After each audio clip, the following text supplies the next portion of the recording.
সৃষ্টিরও স্থিতি আছে, আগে জানতে হয়।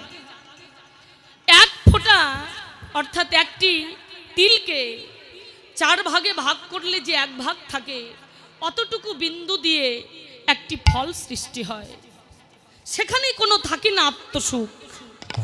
আত্ম ইন্দ্রপ্রীতি বাঞ্ছা তারে বলি কাম, কৃষ্ণ ইন্দ্রপ্রীতি বাঞ্ছা ধরে প্রেম নাম। প্রেম জাগিয়ে নিন।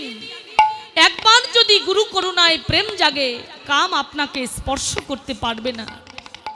ভোগের সুখ যতটা পেয়েছেন, তার চাইতে আপনি ত্যাগের সুখ অধিক পাবেন।